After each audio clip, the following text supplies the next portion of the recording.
नमस्कार दोस्तों, स्वागत है आपके अपने चैनल एग्जाम विद शिखर में। आज हम डिस्कस करेंगे टॉप 20 पेडागोगी के क्वेश्चंस को। भारत में शिक्षा पर पहली और दूसरी राष्ट्रीय नीति को किन वर्षों में तैयार किया गया? राइट ऑप्शन हो जाएगा हमारा डी ऑप्शन 1968 और 1986। शिक्षा पर पहली राष्ट्रीय नीति को 1968 में तैयार किया गया और शिक्षा पर दूसरी राष्ट्रीय नीति को 1986 में तैयार किया गया।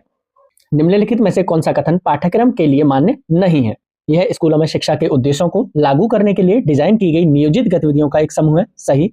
यह राष्ट्रीय पाठ्यचर्या की रूपरेखा से विकसित होता है। सही। इसमें पाठ्यक्रम, पाठ्य पुस्तकों, शिक्षा शास्त्र और मूल्यांकन विधियों को शामिल किया गया है। सही। यह भारत में विभिन्न स्तरों पर शिक्षा के लिए दृष्टि प्रदान करता है। ये नहीं होगा। विभिन्न स्तरों पर शिक्षा पर बात नहीं की जाएगी। बच्चों को निःशुल्क और अनिवार्य शिक्षा का अधिकार आरटीआई अधिनियम कब अधिनियमित किया गया और कौन से वर्ष में लागू किया गया? ये अधिनियमित किया गया वर्ष 2009 में और अप्रैल 2010 से लागू किया गया। समावेशी शिक्षा को बढ़ावा देने के लिए निम्नलिखित में से कौन सा महत्वपूर्ण नहीं है? शिक्षक का विश्वास कि सभी बच्चे एक साथ सीख सकते हैं। सही। शिक्षक का सकारात्मक और निष्पक्ष रवैया। सही। शिक्षक की सामाजिक आर्थिक स्थिति। ये नहीं हुआ। शिक्षक की सामाजिक और आर्थिक स्थिति समावेशी शिक्षा पर कोई भी प्रभाव नहीं करेगी। समान विकलांगता वाले दो बच्चे। कक्षा में शिक्षक द्वारा किसी भी हस्तक्षेप की आवश्यकता नहीं होगी। कभी भी आवश्यकता नहीं होगी, ऐसा पॉसिबल हो ही नहीं सकता। हमेशा कक्षा में शिक्षक द्वारा समान हस्तक्षेप की आवश्यकता होगी, ऐसा भी पॉसिबल नहीं है, क्योंकि अलग अलग बच्चों की अलग अलग जरूरतें होती हैं। कक्षा में शिक्षक द्वारा विभिन्न हस्तक्षेप की आवश्यकता हो सकती है। ये हमारा राइट आंसर होगा। राम एक दृष्टिबाधित छात्र है। निम्नलिखित में से कौन सा उसके लिए अभिविन्यास और गतिशीलता प्रशिक्षण के लिए सबसे उपयोगी होगा? स्लेट और स्टाइल्स। गलत। ऑडियो क्लिप्स केवल। गलत। सीखने की गतिविधियों का मौखिक विवरण। ये भी गलत। स्कूल भवन के स्पर्श नक्शे, क्योंकि गतिशीलता की बात की गई है तो स्कूल भवन के स्पर्श नक्शे ही हमारा सही उत्तर होगा। सभी को छोड़कर UDL universal design for learning सिद्धांत है। काम करने के कई साधन। सही होगा। प्रस्तुति के लिए कई साधन। सही होगा। अभिव्यक्ति के लिए कई साधन। ये भी सही होगा। व्यवहार प्रबंधन के लिए कई साधन। ये नहीं होगा। तो राइट ऑप्शन हो जाएगा हमारा व्यवहार प्रबंधन के लिए कई साधन। एनईपी न्यू एजुकेशन पॉलिसी 2020 स्कूली शिक्षा के मौजूदा 10+2 डिजाइन को किसमें बदलने का प्रस्ताव देती है? राइट ऑप्शन हो जाएगा हमारा सी 5+3+3+4। प्री नर्सरी से लेकर क्लास 2 तक 5 साल बच्चे बिताएगा और क्लास 3 से लेकर क्लास 5 तक 3 साल बिताएगा और क्लास 6 से लेकर क्लास 8 तक अपने 3 वर्षों को बिताएगा और क्लास 9 से लेकर क्लास 12 तक अपने 4 वर्षों को बिताएगा। इस तरीके से 5+3+3+4 फॉर्मूले को डिजाइन किया गया है।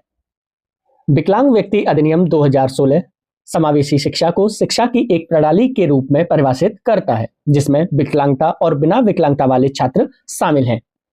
एक ही स्कूल में भाग लें, लेकिन विकलांगता वाले छात्र अलग कक्षाओं में सीखते हैं, ऐसा नहीं होगा। एक साथ सीखें और शिक्षण और सीखने की प्रणाली समान बनी हुई है, समान जरूरतें होंगी, ऐसा भी पॉसिबल नहीं है।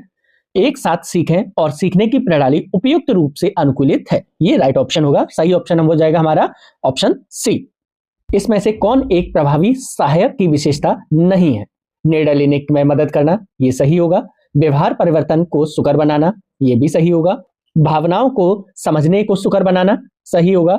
व्यक्ति के लिए समस्याओं का समाधान करना, ये नहीं होगा, क्योंकि समस्याओं का समाधान नहीं करना, सहायक के रूप में आपको समस्याओं का समाधान नहीं करना, समस्याओं के लिए आपको केवल सहायता प्रदान करनी है। व्यक्ति को समस्याओं को स्वयं समाधान करना होगा।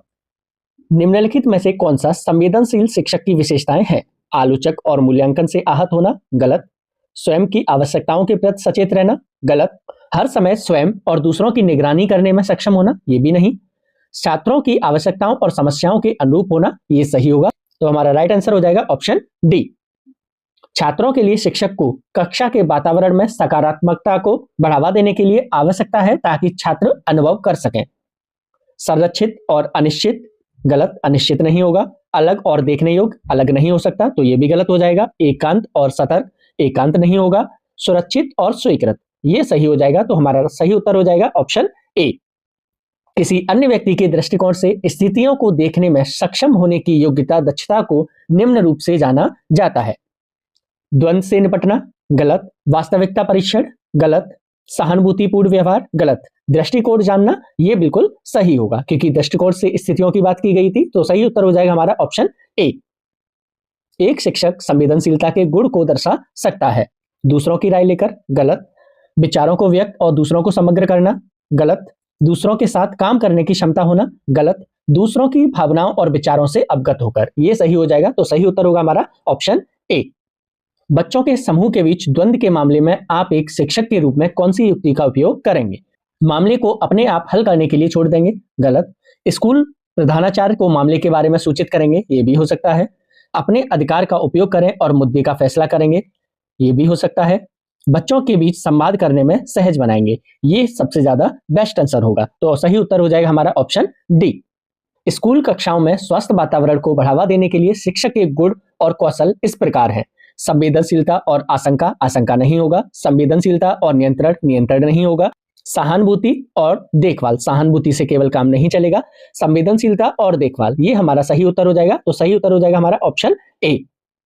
चौकस श्रवण कौशल उपस्थिति होने के लिए एक शिक्षक को छात्रों के निम्नलिखित पर ध्यान देने की आवश्यकता होती है। गैर मौखिक भाव, ये हो सकता है। व्यवहार और कार्य, ये भी हो सकता है। मौखिक अभिव्यक्ति, ये भी हो सकता है। तो इस तरीके से हमारा सही उत्तर हो जाएगा ऑप्शन डी, सभी।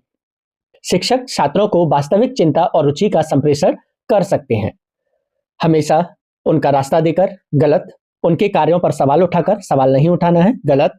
उन्हें गतिविधियों में वरीयता देकर, वरीयता प्रदान नहीं करनी। तो सही उत्तर हो जाएगा ऑप्शन ए, आंखों से संपर्क करके।